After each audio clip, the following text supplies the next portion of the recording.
இன்றைய தியானம். அப்பொழுது நான் தெரிந்து கொள்ளுகிறவனுடைய கோல் துளிர்க்கும்.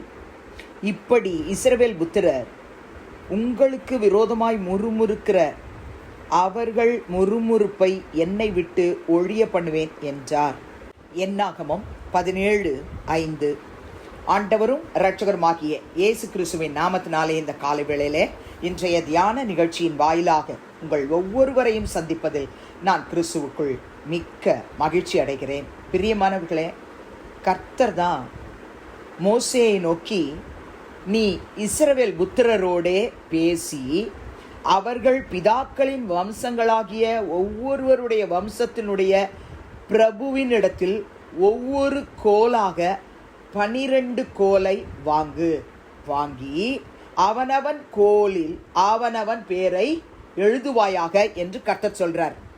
என்ன நடந்ததுன்னு உங்களுக்கு புரிஞ்சுக்கணும்னா என்னாகமம் 16ஆம் அதிகாரம் ஃபுல்லா நம்ம படிக்கணும். பிரியமானவர்களே, 5ஆம் வசனத்தை பாருங்க.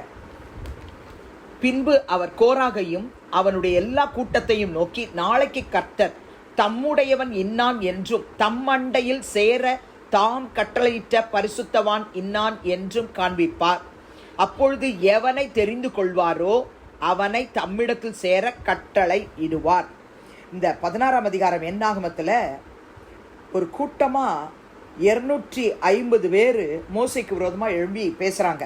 மோசைக்கும் ஆரோனுக்கும் விரோதமாக கூட்டம் கூடி அவங்க கிட்ட பேசுகிறாங்க. நீங்கள் மிஞ்சி போறீங்க, சபையார் எல்லாரும் பரிசுத்தவான்கள், கர்த்தர் அவங்க நடுவில் இருக்கிறாரு, இப்படி இருக்க கர்த்தருடைய சபைக்கு மேலாக உங்களை நீங்கள் ஏன் உயர்த்துறீங்கன்னு பேசுகிறாங்க. மோசே அதை கேட்ட உடனே ரொம்ப வேதனைப்பட்டு முகங்குப்புற விழுந்து ஆண்டவர்கிட்ட தன்னை அர்ப்பணித்து அவன் காணப்படும் பொழுது தான் கர்த்தர் சொல்கிறார் இந்த வார்த்தையை. இந்த என்னாகும் 16ஆம் அதிகாரம் ஃபுல்லாக நீங்கள் படிங்க பிரியமானவர்களே.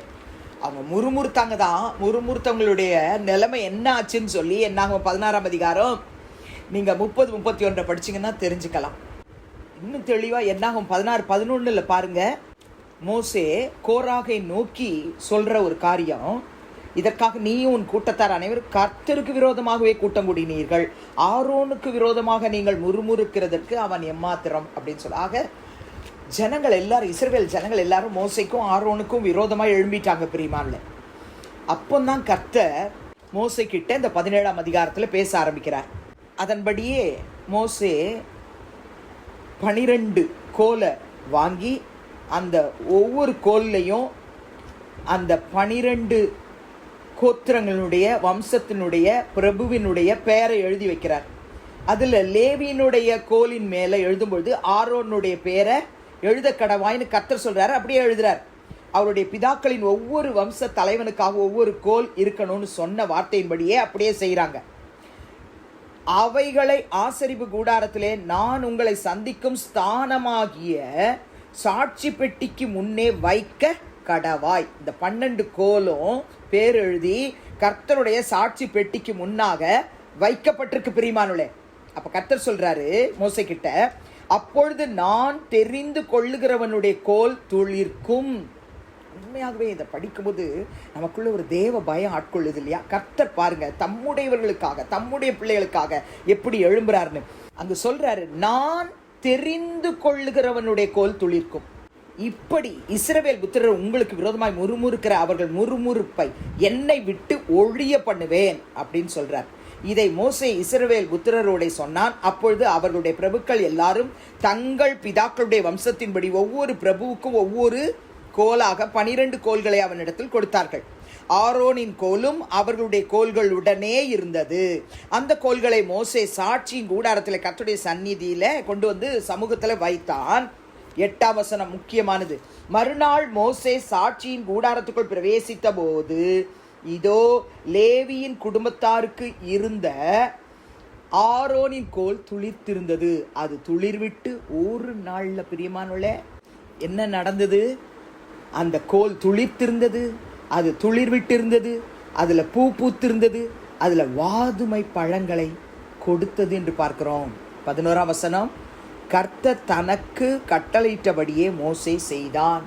கர்த்தருடைய பிள்ளைகளே, நாம கர்த்தரால் தெரிந்து கொள்ளப்பட்ட பிள்ளைகளாய் இருக்கும் பொழுது நமக்கு விரோதமாக எத்தனை கூட்டத்தார் எழும்பினாலும் நாம கர்த்தருடைய சமூகத்தில் நம்மை தாழ்த்தி அர்ப்பணித்து பரிசுத்தமாய் நம்மை காத்துக்கொள்வோம் என்று சொன்னால் நம்முடைய வாழ்க்கையை கர்த்தர் பார்த்து எப்படி ஆரோனுடைய கோல் துளிர்த்ததோ அதுபோல நம்முடைய வாழ்க்கையை கர்த்தர் ஆசீர்வதித்து தருவார். நீங்க ஏசாயா 35:1-2 கர்த்தர் மணவாட்டி சபைக்கு தான் அந்த வார்த்தையை சொல்லி இருக்கிறார். உங்களுக்கும் எனக்கும் தான்.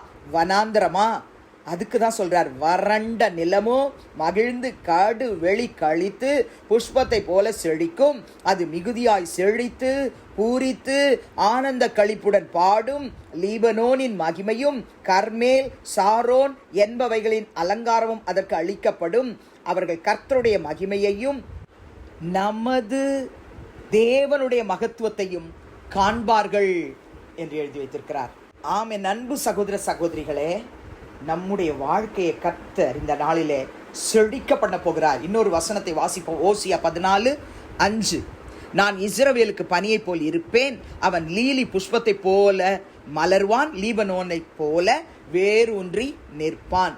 நம்முடைய வாழ்க்கையை கர்த்தர் துளிர்க்க செய்வார். ஜெபிக்கலாமா? பரலோக பிதாவே, இயேசுவின் நாமத்தில் உடைய சமூகத்துக்கு நாங்கள் வருகிறோம். என்னாகும் 17:5 நான் தெரிந்து கொள்ளுகிறவனுடைய கோல் துளிர்க்கும் என்று சொன்னீரே. ஆண்டவரே, ஆரோனுடைய கோலை துளிர்க்க செய்தவர்.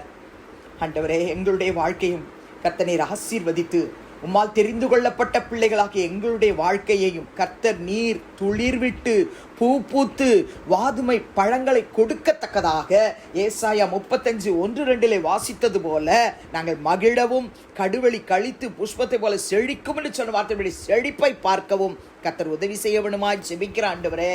கர்த்தாவே, இந்த நாளிலே என் வாழ்க்கை இப்படி ஆசீர்வாதத்தை இழந்திருக்கேன்னு யார் யார் ஜெபிக்கிறாங்களோ கர்த்தர் நீர் அவர்களுக்கு ஆண்டவரே பனியை போல இருப்பீராக, லீலி புஷ்பத்தை போல அவர்களை மலரச் செய்வீராக, லீபனோனை போல அவருடைய வாழ்க்கை வேரூன்றி நிற்கச் செய்வீராக. உம்மால் தெரிந்து கொள்ளப்பட்டவர்களுடைய வாழ்க்கை செழித்ததற்காக உமக்கு ஸ்தோத்திரம். இயேசுவின் நாமத்தில் பிதாவே, ஆமென். கிறிஸ்துவுக்குள் பிரியமானவர்களே, இந்த நாளிலே கர்த்தர் தாமே உங்களோடு கூட இருப்பாராக, உங்களை ஆசீர்வதிப்பாராக, உங்களை நடத்துவாராக. ஆமென்.